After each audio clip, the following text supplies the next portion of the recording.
Hello, ladies and gentlemen. Welcome to Triple N Photography. I am Dr. NIK NIKAM. Today we are going to look at how a flash mounted on a camera and its angle. We are talking about this angle to the camera, how it makes a difference in the quality of the image. What I'm trying to do is take all the tips and tricks that are routinely used in a portrait studio setup and apply them in real live situations, such as you're at a cocktail party or you're at a gala or you're in a business meeting. And how can we bring these portrait tips to create a replica of a portrait of a person? It doesn't matter if they are standing anywhere. So let us begin. As I said, I am using my Nikon D750. The flash I'm using is Altura TTL, which very nicely functions with Nikon D750. It works seamlessly once you set it up on TTL.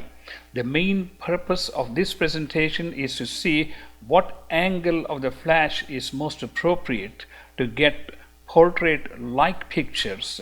So in order to do that, here's a mannequin which has been placed on a stool, and I am standing approximately right in line with the keyboard, which is 8 to 9 feet from the mannequin. As you can see, I have an LED light here, and also in the ceiling there are 3 lights. So the place is fairly lit, which is the natural situation in a business meeting or during a cocktail hour. How can we use the tricks that can produce portrait-like pictures? The best thing to see whether this ambient light has any effect on the subject is to turn off the flash and take a picture. And this is what we see. That tells you the ambient light has no appreciable effect on the subject when the flash is off. Next, we're going to move on to what are the settings that we used in this particular experiment to see how it works. Now here's the setting on the camera, which is the exposure is 1/125th of a second with a fixed f-stop of 4.0. The camera lens was zoomed all the way to 120 in all these pictures, and the flash did fire. And of course I used the kit lens 24 to 120 millimeters. The main purpose is to show how the angle of the flash can make a difference in the quality of the picture and also the background. Especially if you have a background where there is nothing behind the subject at any appreciable distance, then we don't have to worry about casting shadows or creating unnecessary distractions. So once we have accomplished this, my experiment included starting off with an angle of 0 to start with. The flash position was moved forward by 30 degrees, then 60 degrees, and then 90 degrees, like here. So this was done in like 3 or 4 different positions, and we'll see what the end results are going to be. So here is the first picture where the flash was set vertical. I also used the cover so it would create the diffusion that we want. However, it would reduce the exposure by at least 1 f-stop. Now here's the first picture where the flash is vertical, hitting the ceiling, and this is what we get. Don't laugh. This is not the original picture I got, and here is the original picture, which was much bigger. I use the landscape mode where the flash was coming directly from the ceiling. Of course, we can do little changes to this to see how we can improve the quality of the picture by increasing the exposure by almost 3 stops, and we can also change the contrast to give a more realistic view.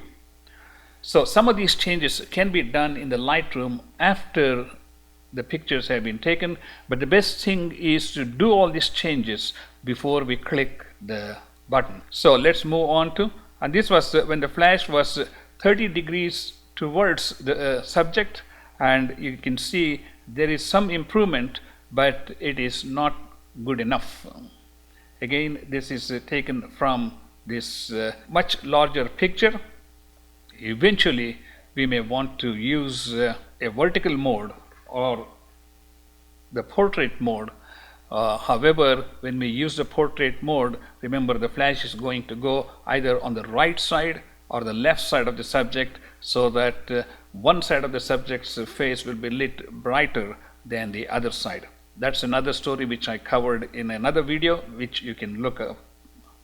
Now let's move on to the next one here. This one, when the flash was turned another 15 degrees, so that the flash was around 45 degrees angle to the subject. Now we can see there is much more uniform light. Again, if you like, these things can be changed by doing the exposure a little bit and using the contrast any way you want. You just bring it all the way from bleached face to where you see like a much more delineation of the subject's face, and then you can stop there. So that's good enough. Now this was like almost 60 degrees from the vertical position. Now this looks like a very good position without having to do any changes in the exposure or contrast. So one of the important things that we can learn from this experiment is, if the flash is vertical, it took us 3 stops of exposure to get a picture similar to this one. As you can see, the first picture here, our f-stop was almost 3, and this picture is very similar to this one. As a result, every 30-degree change in the flash can bring in 1 f-stop more light towards the subject. That's an important concept to keep in mind. And here, when the flash was directly hitting the subject, you would think that when the flash hits the subject directly, it is going to cause like a washout, but it certainly was not the case, except it does look much lighter than the other images, but that can be adjusted to a certain degree using an f-stop, like half an f-stop of exposure, and by also adjusting the contrast. This gives you some idea as to how to use some of the portrait techniques in everyday situation when your flash is mounted on your camera, where you don't have too much flexibility, you don't have too much room, and you don't have too much time. Under those circumstances, now you can use these different formulas. If the images are darker, turn the flash towards the subject, whereas if the image is too bright, turn the flash back towards you and repeat the process. This can also be done with the shutter speed also, which will give you the same effect as moving the flash further towards the subject or away from the subject. So this was a very simple experiment. I hope you have learned something from this one. Thank you so much for watching, and please do subscribe to our YouTube channel. We will see you next time. Thank you so much.